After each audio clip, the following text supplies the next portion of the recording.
le monopole du médicament aux pharmaciens. Donc, il est du devoir de l'autorité politique de faire respecter la loi. Et d'autant plus que cette autorité également a obligation de préserver et de sauvegarder la santé des populations.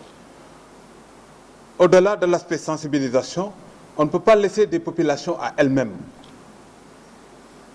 Leur donner l'opportunité de choisir là où elles devront trouver des médicaments. Le secteur est bien organisé. Nous avons le secteur public, nous avons le secteur privé. Donc l'arbitrage devra être assuré par l'autorité en charge de la gestion de la santé des populations. Et aujourd'hui, ce marché ne profite à personne. Le marché de Touba, au-delà de la volonté des pharmaciens, parce que la profession a essayé d'accompagner Touba, en faisant de telle sorte que les pharmaciens trouvent vraiment le besoin de s'installer à Touba. Parce que c'est dans des proportions. Mais il faut également que l'autorité religieuse s'implique pour pouvoir faire de telle sorte que ces gens-là ne se livrent pas à une activité illégale. Et c'est ça la réalité.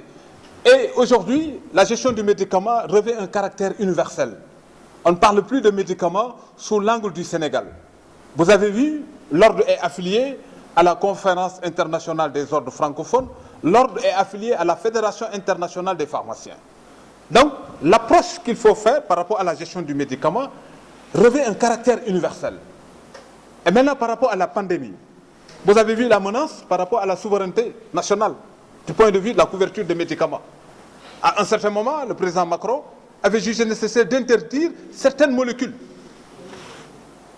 d'exportation.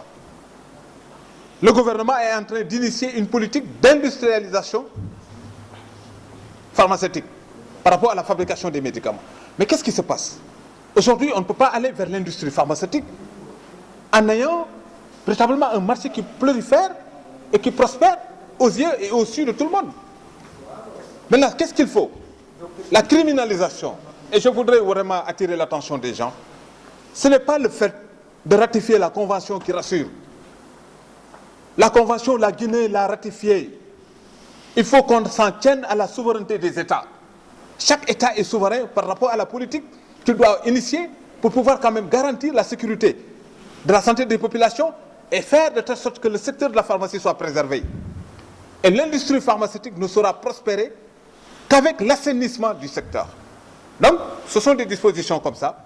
Et je pense que, quand même, ce marché, il va falloir continuer à se battre, que personne ne pense que cela interpelle les pharmaciens ou cela constitue la préoccupation des pharmaciens. La première mission du pharmacien est une mission de santé publique.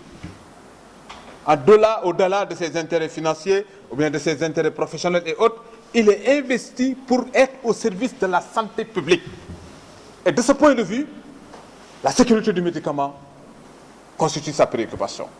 Donc nous avons tous intérêt, chers journalistes, vraiment je vous invite au nom de la profession et vous invite également à un cadre de partenariat beaucoup plus développé pour que nous puissions quand même intervenir à tous les niveaux afin d'éradiquer ce fléau. Il y a 313 dépôts de médicaments à Touba.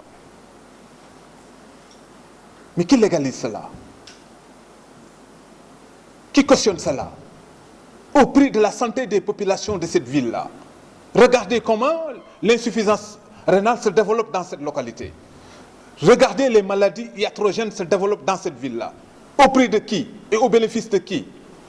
Un groupuscule de gens qui pensent que gérer le médicament, c'est une façon effectivement de faire des affaires. Mais c'est plus qu'une catastrophe.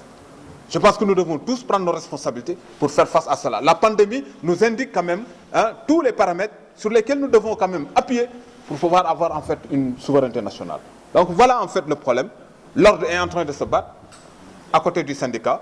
Je pense que il nous faut le concours de la presse, il nous faut le concours des populations, il nous faut le concours également des autorités religieuses et tout, parce que l'émergence d'un pays ne peut pas en fait se réaliser sans une santé réelle de ses populations.